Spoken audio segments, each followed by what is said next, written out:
আম্মা জান আয়েশা রাদিয়াল্লাহু তাআলা আনহা বলেন, নবী আমার কাছে ছুটি চায়। আমি ভাবলাম অন্য কোনো বিবির ঘরে যাবে, বাতি নিভায়া দিলাম।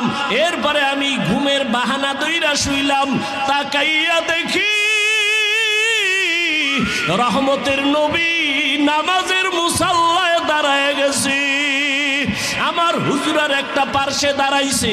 রহমতের নবী তো মাঝে মাঝে নামাজ পড়েন, আজকে দেখি ভিন্ন অবস্থা। নবী নামাজে দাঁড়াইয়া এই যে কান্নার আওয়াজ। রহমতের নবী আলহামদু সূরা পড়লেন, আমি তো ঘুমের বাহানায় আছি। রহমতের নবী মাত্র নামাজে দাঁড়াইয়া আলহামদু সূরাটা শেষ করলেন।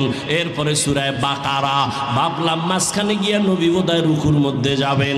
না, রহমতের নবী পুরা সূরা বাকারা পড়তে পড়তে শেষ। এবার বুঝি রুকুর মধ্যে যাবে।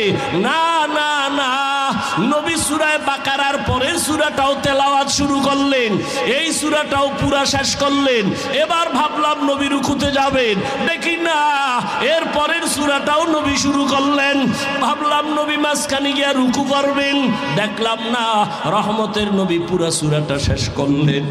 এরপরে ভাবলাম বোধহয় নবী রুকুতে যাবে। আমি আয়েশা খেয়াল কইরা দেখি মায়ার নবী আবার পরের বড় সূরাটা শুরু করলেন। আর নবী কান্না করে দাঁড়াইয়া, দাড়ি থেকে চোখের পানিগুলো পড়ে পড়ে দাড়ি ভিজিয়া নবীর জামা মুবারক ভিজে গেল। রুকুরও খবর নাই।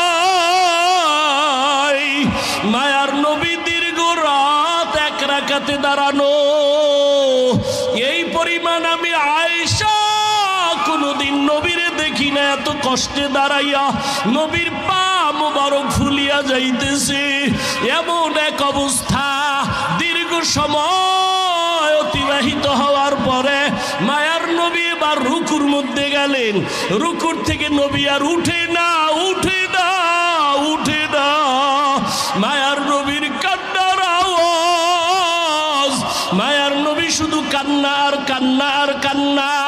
দীর্ঘ টাইম রুকুর মধ্যে চলে যাওয়ার পরে রহমতের নবী রুকুর থেকে অনেক সময় অতিবাহিত করার পরে নবী রুকুর থেকে সোজা হইলেন। মায়ার নবী রুকুর থেকে সোজা হইয়া দাঁড়াইয়া এরপরে আবার কান্না। দীর্ঘ টাইম আবার দাঁড়াইলেন। এরপরে রহমতের নবী সেজদার দিকে রওনা দিলেন। রহমতের নবী মাত্র প্রথম রাকাতের প্রথম সিজদা, সিজদায় গিয়া আবার কান্নার আওয়াজ। এই পরিমাণ কান্না, নবী আর মাথা উঁচু করেন না। প্রথম রাকাতের প্রথম সিজদা, এমন কান্না কান্না। আমি আয়েশা জীবনে নবীর এমন হালাত দেখি নাই। মনে হয় জানো নবী বেহুশ, নবী বোধহয় বেহুশ হয়ে যাবে। প্রথম রাকাতের সেজদা, এখনো দ্বিতীয় সেজদা নবী দেন নাই। এমন টাইমে ঘরের বাইরে আওয়াজ, বেলাল আইসা ডাকতেছে। ডাক দিয়া কয়, ইয়া রাসূলুল্লাহ, ফজরের সময় অনেক নিকটবর্তী হয়ে গেল। নবী তাড়াতাড়ি আপনি প্রস্তুতি হন, ফজরের সময় চলে আসছে। রহমতের নবী এইবার রেডি হয়ে যান। আম্মা জান আয়েশা রাদিয়াল্লাহু আনহা বলেন, বেলাল আইসা ফজরের অক্ত অল্প বাকি আছে, এখনো নবী প্রথম রাকাতে প্রথম সিজদায় পড়ে কাঁদতেছেন। এদিকে ফজরের সময় ঘনিয়ে গেল। এরে নবীর উম্মতের দল, মায়ার নবী এই পরিমাণ কান্না কাঁদলেন।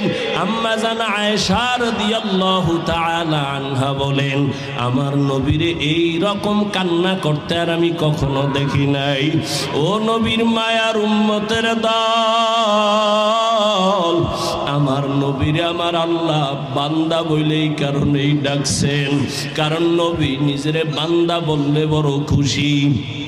আল্লাহর সম্পর্কের মূল কারণ নবী বান্দা। বান্দা বলার 3 কারণের আর এক কারণ, বেঈমান নাস্তিকরা মেরাজের ঘটনা বিশ্বাস করে না। নবী রূহের জগতের মেরাজ, কেউ বলে স্বপ্ন যোগে।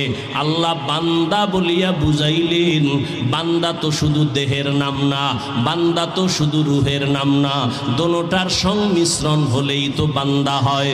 তো বান্দাকে মেরাজ করালেন, তার মানে হলো আল্লাহর নবী রূহ আর দেহ দোনোটার সমন্বয়, অর্থাৎ সশরীরে রহমতের নবী মেরাজ করলেন। আল্লাহ পাক রব্বুল আলামিন তার কুদরত ঘুরায় ঘুরায় দেখাইলেন।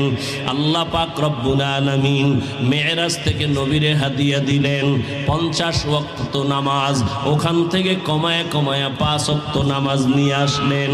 ও আমার কচুয়ার মুসলমান যুবক বাবারা, ও পর্দার আড়ালের মা বোনেরা, ও বৃদ্ধ বাবাজিরা, আল্লাহর মুহাব্বতের ওই 5 বেলার নামাজ, নবীর মনটা ছোট হয়ে গেল। 50 ওয়াক্ত নামাজ নিলাম, 5 ওয়াক্ত নামাজ পড়িয়া এত বরকত থেকে কইমা গেল কি করার। আল্লাহ জানায় দিলেন, নবী আপনার উম্মতের বলে দেন 5 বেলার নামাজ যারা আদায় করবে আমি পুরা 50-এর সওয়াব দান করব। ও আমার যুবক বাবারা, ও বৃদ্ধ বাবাজিরা, ও পর্দার আড়ালের মা বোনেরা, আর কত নামাজ ছাড়বা? আল্লাহর আদালতে কি নিয়ে দাঁড়াইবা? জীবন তোমার শেষের দিকে, চোখের সামনে কত যুবকের লাশ আর লাশ, ঘুমের বিছানায়, গাড়ির নিচে, পানির নিচে যুবকের লাশ, মহামারী করোনায় যুবকের লাশ, ছাত্র জনতার আন্দোলনে যুবকের লাশ।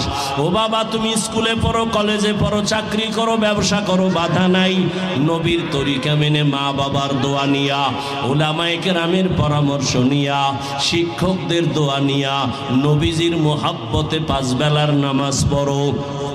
তোমার মতো কত যুবক স্কুল কলেজে পড়ে, চাকরি করে, ব্যবসা করে, RAB, army, police, BDR, doctor, professor, engineer, OC, DC, SP, অভাব নাই, 5 বেলার নামাজ পড়ে। বলো বাবা, তোমরা কেন পারবা না? এরে পর্দার আড়ালের আম্মা জানেরা, আপনাদের মতো কত দামি মা, এই স্টেজে কয়েকটা সন্তানের মাথায় পাগড়ি দেওয়া হলো, এরা কোরআনের হাফেজ হয়ে গেল। এদের মা বাবা কত ধন্য।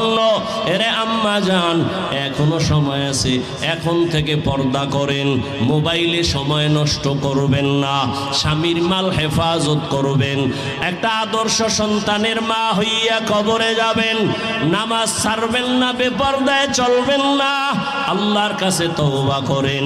ও যুবক বাবারা, আল্লাহর মোহাব্বত নিয়ে তওবা করো, জীবনে আর নামাজ ছাড়বা না, আর দাড়ি কাটবা না, বেপর্দায় চলবা না, মা বাবারে কষ্ট দিবা না, নবীর তরিকা নিয়া, মা বাবার দোয়া নিয়া, শিক্ষকের দোয়া নিয়া, নবীর আদর্শ মতো জীবন চালাইবা।